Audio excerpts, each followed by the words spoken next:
کہ تعلیمی ادارے جو ہیں ان کا وہ کب کھلیں گے اور ان کا کیسے کھلیں گے۔ دوسرا ٹاپک ہے امتحانات، جو صرف تعلیمی اداروں کے نہیں بلکہ professional associations, university admissions, medical institutions اور بے شمار جو ہیں اس قسم کے ادارے جو کہ چھوٹے چھوٹے امتحانات اپنے کراتے ہیں، اور مدارس جو کہ اپنی 10ویں کے اور 12ویں کے امتحانات کرانا چاہتے ہیں۔ تو دوسرا ٹاپک وہ ہے۔ اور تیسرا ٹاپک یہ ہے کہ جو فنی تربیت کے ادارے ہیں ان کے بارے میں کیا پالیسی ہوگی۔ یہ 3 اسپیکٹس ہیں جو کہ ہم آج کی پریس کانفرنس میں کور کریں۔ جیسے کہ آپ کو معلوم ہے کہ ہم باقاعدہ بین الصوبائی تعلیمی وزراء کی میٹنگز کرتے ہیں۔ اس سلسلے میں ہم نے کل بین الصوبائی وزراء کی میٹنگ کی، اور یہ جو ٹاپک میں نے بتائے ہیں ان کو تفصیلاً ہم نے ڈسکس کیا، اور اس میں ہم نے خاص طور پہ سیکٹری ہیلتھ کو بھی بلایا تاکہ وہ ہمیں صحت کے جو مختلف چیزیں ہیں صحت کے بارے میں، اس بارے میں بھی ہمیں وہ بریف کریں۔ تو اس ساری جو ہمارا مشاورت کا جو عمل تھا، اس کے بعد ایک اتفاق رائے سے کچھ فیصلے جو تھے وہ کیے گئے، اور وہ میں جو فیصلے کیے گئے اتفاق رائے سے، ان کو آج کی جو national command and operation centre ہے جو کہ اس وبا کے لیے خاص طور پہ ترتیب دیا گیا ہے، اگر ارلی سپٹمبر میں یا لیٹ اگست کے اندر اگر صحت کے معاملات ٹھیک نہیں ہوتے تو پھر نہیں کھلیں گے، لیکن اگر ٹھیک ہو جاتے ہیں تو پھر 15 سپٹمبر سے ہم کھولنا چاہیں گے۔ اس کے اوپر دو تین چیزیں اور بھی ہیں کہ ہم یہ جو کھلیں گے تو اس کے لیے باقاعدہ ایک SOPs بنائی جائیں گی کہ کس طریقے سے کھلیں گے۔ اس میں بہت ساری تجاویز آئی ہیں۔ ایک تجویز یہ ہے کہ جی کلاسز کی تعداد کم کر کے 2 شفٹ میں کیا جائے۔ ایک تجویز یہ بھی ہے کہ ایک دن ایک کلاس کے بچے اگر آتے ہیں تو ان کو ایک دن چھٹی دے کے پھر اگلے دن ان کو لایا جائے۔ مختلف تجاویز اس میں آ رہی ہیں۔ کچھ یہ ہیں کہ کلاسز جو ہیں ان کو کھلا کر دیا جائے وغیرہ وغیرہ، بہت ساری تجاویز آ رہی ہیں۔ اور کوئی ہے کہ جی آڈ اور ایون نمبرز کے مطابق اسٹوڈنٹس کو بلایا جائے۔ کچھ یہ ہے کہ بڑی کلاسز کو پہلے بلایا جائے پھر چھوٹی کلاسز کو بلایا جائے۔ تو یہ سارے معاملات جو ہیں ہم ساتھ ساتھ ریویو کرتے رہیں گے،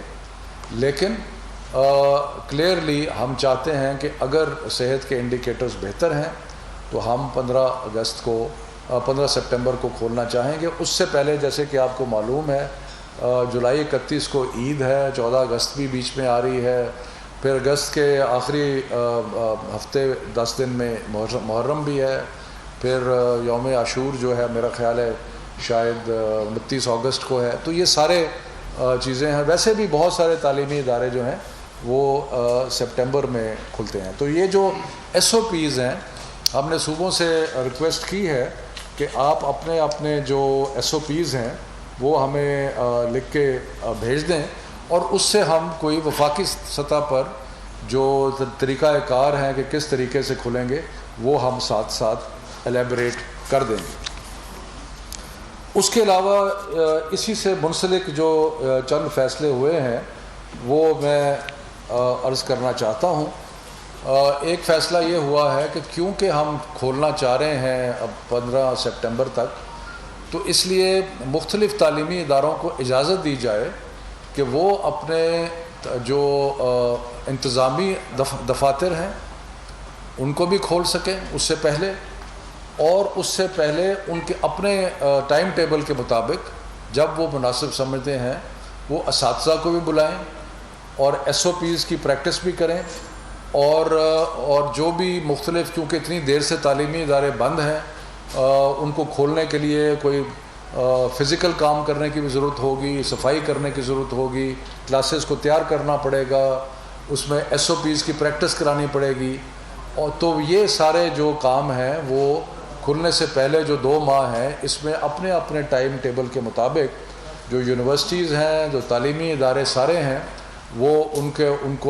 کا اختیار ہے کہ وہ چاہیں تو وہ اپنی فیکلٹی کو بلا سکتے ہیں۔ یہ فیصلہ کہ کب بلانا ہے، کس طریقے سے بلانا ہے، ان کی ٹریننگ کیسے کرنی ہے، SOPs کو کیسے چیک کرنا ہے، یہ چیز جو ہے یہ تعلیمی ادارے اس کا خود فیصلہ کریں گے۔ یہ صوبائی حکومتیں جو سرکاری سکولز ہیں اور کالجز ہیں ان کا فیصلہ سرکاری، لیکن ہماری طرف سے یہ اجازت ہے کہ وہ اساتذہ کو اور انتظامی کو جو دفاتر ہیں ان کو کھول سکیں۔ اس کے علاوہ جو یونیورسٹیز ہیں اس میں بھی ہم یہ پرپوز کر رہے ہیں کہ وہ 3rd ویک آف جولائی اور عید سے پہلے یا تھوڑا سا عید سے بعد وہ اگر اپنے وہ اسٹوڈنٹس جن کو ریسرچ لیبارٹریز تک رسائی ضروری ہے، جو کہ PhD کے اسٹوڈنٹس ہیں جو تھوڑی تعداد میں ہیں اور وہ کسی لیبارٹری میں کام کرنا چاہتے ہیں یا کچھ ہے، تو یونیورسٹیز اپنے SOPs کے مطابق ان کو بلا لیں، اور وہ جو چند محدود تعداد PhD اسٹوڈنٹس کی ریسرچ پہ کام کرنے والے، لیبارٹریز پہ کام کرنے والے جو اسٹوڈنٹس ہیں ان کو وہ پہلے بھی بلا سکتے ہیں 15 سپٹمبر سے پہلے۔ اس چیز کا فیصلہ کہ کس تاریخ کو بلانا ہے، کیسے بلانا ہے، وہ یونیورسٹیز اور خود جو ہے وہ اس میں کریں گی کہ جی کس طریقے سے کس طرح ان کو بلانا ہے۔ اس کے بعد ایک اور مسئلہ جو بہت زیادہ درپیش ہے اور جس کے لیے وہ یہ ہے کہ یونیورسٹیز میں خاص طور پہ جو اس وبا کے دوران جو ایک آن لائن یعنی کہ کمپیوٹر بیسڈ ایجوکیشن کا سلسلہ شروع ہوا تھا، اس میں خاص طور پہ وہ اسٹوڈنٹس جو کہ ایسے ایریاز میں رہتے تھے جہاں کہ انٹرنیٹ کی اویلیبلٹی نہیں تھی، ان کے لیے بہت مشکلات پیدا ہوئیں، کیونکہ جہاں انٹرنیٹ تھا وہاں تو یہ ممکن ہوا کہ یونیورسٹیز نے دور سے اپنی تعلیم کا سلسلہ جو ہے وہ جاری رکھا، لیکن جہاں پہ انٹرنیٹ فیسلٹی نہیں تھی وہاں پہ اسٹوڈنٹس کو بہت دشواری آئی، یا انٹرنیٹ فیسلٹی جو تھی وہ سٹیبل نہیں تھی، یعنی کہ وہاں پہ وہ اونچا نیچا ہوتا رہتا تھا، تو وہاں پہ تو وہ طلباء جو ہیں ان کو بہت زیادہ دشواری اور ان کو بہت نقصان ہوا۔ نقصان تو سب کا ہوا ہے، کیونکہ پچھلے مارچ سے یہ جو سارے بند ہیں، تو جب بچے اسکول نہیں جائیں گے، حالانکہ آپ کو پتہ ہے ہم نے ٹیلی اسکول شروع کیا ہے، ابھی عنقریب ہم ایک ویب پورٹل کرنے لگے، یہ سب کچھ کرنے کے باوجود یقیناً تعلیم کا نقصان تو ہوا ہے، اس لیے ہم کوشش کر رہے ہیں کہ سپٹمبر میں کھول دیے جائیں، لیکن خاص طور پہ ان کا نقصان ہوا ہے جن کا کوئی کسی قسم کی انٹرنیٹ اویلیبلٹی جو ہے ان کے لیے نہیں تھی۔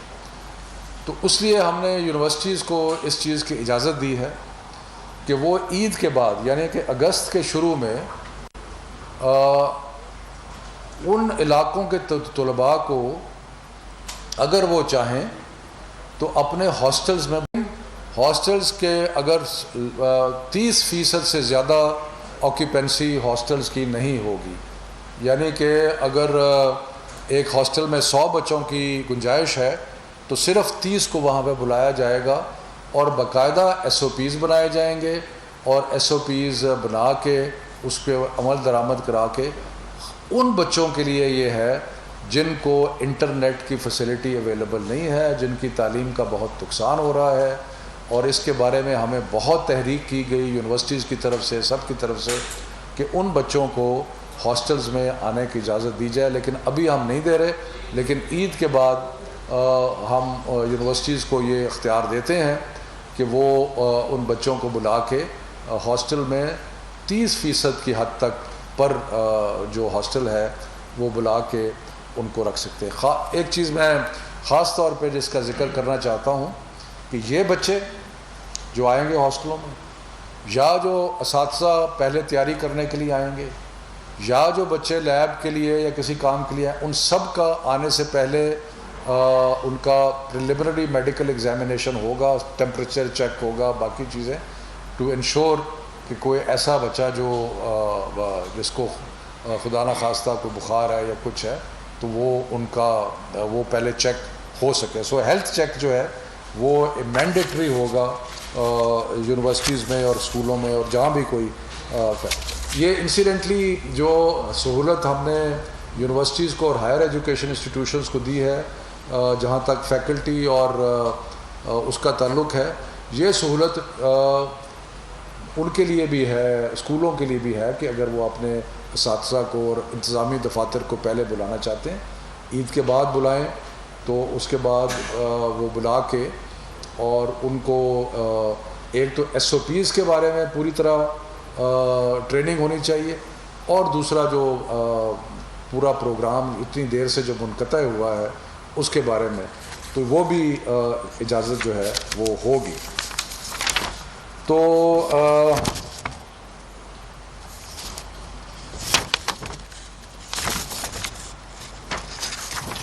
اس کے بعد ہم لوگ, جیسے میں نے پہلے کہا کہ standard operating procedures ministry of education بنائے گی, لیکن پھر ہم صوبوں کو کہیں گے کہ آپ اپنے اپنے مقامی حالات کے مطابق جو ہے وہ ایس او پیز بنا سکتے ہیں, اور وہ ایس او پیز جو ہیں وہ سارے یونیورسٹیز میں, اسکولوں میں سب پہ اپلائی ہوں گی, اور پروونشل گورنمنٹس اس کی مانیٹرنگ کریں گی. اور اگر کہیں ایس او پیز پہ عمل نہ ہوا تو پروونشل گورنمنٹس جو ہیں اس ادارے کو یا اس اسکول کو یا جو بھی ہے اس کو بند کر دیں گے, کیونکہ ایس او پیز, اور خاص طور پہ پرائیویٹ اسکولز کو جن کی طرف سے بہت ان سے بھی یہ گزارش ہے کہ ایس او پیز جو ہیں وہ وہی ہوں گی جو کہ گورنمنٹ بنائے گی, اور آپ نے ان ایس او پیز پہ عمل درآمد کرنا. اب دوسرا ایشو جو ڈسکس ہو, تو یہ تو ایشو ہو گیا جہاں تک اسکولوں کے اور تعلیمی اداروں کے کھلنے کا تعلق. دوسرا ایشو جو ہم نے ڈسکس کیا وہ تھا امتحانات کا. آپ کو پتہ ہے کہ 13 مارچ کے بعد جب سے ہم نے تعلیمی ادارے بند کیے, تو نہ صرف کہ تعلیمی اداروں کے امتحانات جو ہیں ان کو بھی بند کیا, لیکن بے شمار professional associations, medical colleges, admission test, بے شمار ایسے ادارے تھے, مدارس, کہ جن سب کے امتحانات ہم نے بند کر دیے. اب ان کی طرف سے ہمیں بہت ساری تحریک کی گئی, پروفیشنل ایسوسیشنز کی طرف سے بھی, چارٹرڈ اکاؤنٹنٹس ہو گئے, ڈاکٹرز کے ہو گئے, باقی ہو گئے, کہ جی ہمیں اپنے امتحانات لینے دیں. مثلا میڈیکل کالجز کے اندر آپ کو معلوم ہے کہ اگر ڈاکٹر بننا ہے تو وہ بغیر امتحان کے تو ڈاکٹر نہیں بن سکتا, لیکن ڈاکٹرز کی ہمیں, تو ہم نے اسی طرح یونیورسٹیز نے اپنے ایڈمیشن ٹیسٹ کرنے ہوتے ہیں, خاص طور پہ جو پروفیشنل یونیورسٹیز ہیں, پروفیشنل کالجز ہیں, انہوں نے اپنے ایڈمیشن ٹیسٹ کرنے ہوتے ہیں. تو ہم نے سب چیزوں پہ پابندی لگائی تھی, لیکن اب ہم اس پابندی کو ریلیکس کر رہے ہیں, اور ریلیکس کر رہے ہیں صرف امتحانات کی خاطر کہ 2 ویک آف جولائی سے جو بھی ادارے مختلف قسم کے امتحانات لینا چاہتے ہیں وہ امتحانات لینے کی ان کو اجازت. سبسکرائب کریں اور بیل دبائیں تاکہ کوئی خبر رہ نہ جائے.